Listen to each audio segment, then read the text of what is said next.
اعوذ باللہ من الشیطان الرجیم بسم اللہ الرحمن الرحیم اللہم صلی علی محمد وآلہ وعطرتہ بعدد کل معلوم اللہ کا۔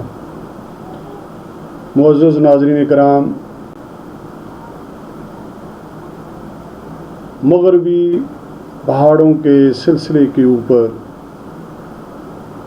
سورج غوطہ زن ہونے کی انگڑائیاں لے رہا تھا۔ آفتابی چہرے کا نصف حصہ پہاڑ کی چوٹی نے ہماری آنکھوں سے اوجھل کر دیا تھا اور نصف حصہ ابھی دکھائی دے رہا تھا۔ کچھ ہی لمحوں میں پہاڑیوں نے سورج کو ہماری آنکھوں سے مکمل طور پر اوجھل کر دیا۔ ایسے میں ہر طرف اندھیرے نے اپنے ڈیرے لگانا شروع کر دیے۔ سورج دھیرے دھیرے اپنی روشنی کی کرنوں کو سمیٹتا جا رہا تھا۔ بظاہر ایسے دکھائی دیتا تھا کہ سارا ماحول گہری تاریکی میں ڈوب کر رہ جائے گا۔ ایک طرف جب یہ عمل ہو رہا تھا، عین اسی وقت دوسری طرف ایک اور روشنی نمودار ہونا شروع ہو گئی۔ یہ روشنی چاند کی آمد کی شہنائی تھی، اور کچھ ہی دیر کے بعد چاند کی کرنوں نے تاریکی کو بستر لپیٹنے پر مجبور کر دیا۔ دیکھتے ہی دیکھتے چاند کی روشنی ہر طرف پھیل گئی۔ سورج کی روشنی کے جانے پر زیادہ وقت نہیں گزرا تھا کہ چاند کی نئی روشنی ماحول کے اقتدار پر جلوہ فروز ہو گئی۔ معزز ناظرین کرام، یہ قانون قدرت و پیغام قدرت ہے کہ ایک سبب یا امکان جب ختم ہوتا ہے تو اسی وقت دوسرے سبب یا امکان کا آغاز ہو جاتا ہے۔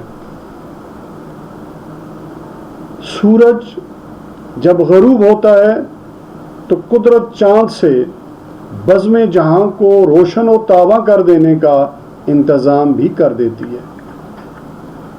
اسی طرح افراد اور قوموں کے لیے بھی ابھرنے کے امکانات کبھی ختم نہیں ہوتے۔ زمانہ اگر ایک بار کسی کو گرا دے تو خدا کی اس دنیا میں اس کے لیے مایوس ہونے کا کوئی سوال ہی نہیں پیدا ہوتا۔ وہ اللہ کی مدد سے نئے مواقع کو استعمال کر کے دوبارہ اپنے ابھرنے کا سامان کر سکتا ہے۔ یہ دنیا اللہ تبارک تعالیٰ نے عجیب اسباب و امکانات کے ساتھ پیدا فرمائی ہے۔ یہاں جو مادہ فنا ہوتا ہے تو وہ توانائی بن کر ابھرتا ہے۔ جب تاریکی آتی ہے تو اس کے بطن سے ایک نئی روشنی برآمد ہو جاتی ہے۔ ایک مکان گرتا ہے تو وہ دوسرے مکان کی تعمیر کے لیے زمین خالی کر دیتا ہے۔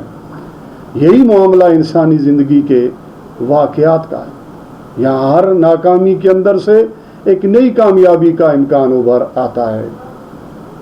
دو قوموں کے مقابلے میں ایک قوم آگے بڑھ جائے اور دوسری پیچھے رہ جائے تو بات یہیں ختم نہیں ہو جاتی ہے۔ اس کے بعد ایک اور عمل شروع ہو جاتا ہے۔ اول ذکر قوم کے اندر عیش پرستی اور سہولت پسندی آ جاتی ہے، جبکہ مؤخر ذکر قوم میں محنت اور جد و جہد کا نیا جذبہ جاگ اٹھتا ہے۔ ان تمام حقائق و حوالوں کا جو ذکر آپ کی خدمت میں پیش کیا گیا ہے، اس میں سے جو سبق اخذ ہوتا ہے وہ یہ ہے کہ خدا تعالیٰ کی اس دنیا میں کسی کے لیے مایوس ہونے کی ضرورت نہیں۔ حالات بظاہر کتنی ناموافق نظر آ رہے ہوں، اس کے آس پاس قدرت نئی کامیابی کے چشمے پھوٹنے کے اسباب و امکانات پیدا کر رہی ہوتی ہے۔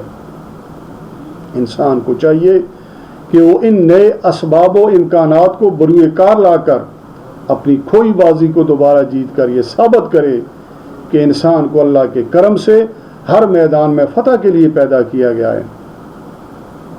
آخر میں دعا گو ہوں کہ اللہ تبارک تعالی ہمارے ملک و ملت کی تمام مشکلات کو ختم کرنے کے اسباب پیدا فرمائے اور پریشان حال غریب مگر غیور عوام کی زندگیوں میں آسانیاں پیدا فرمائے، ہمارے پیارے وطن اور عوام کے لیے ترقیوں کامیابیوں کی نئی نئی راہیں کھولیں اور ہمارا پیارا دیس صحیح معنوں میں اسلامی ریاست کا ایک بہترین نمونہ بنے اور ہمارے ملک کو نیک مخلص اور قابل حکمران میسر آئیں جو ملک اور غریب عوام کے لیے باعث رحمت ثابت ہوں۔ آمین وما علینا الا البلاغ۔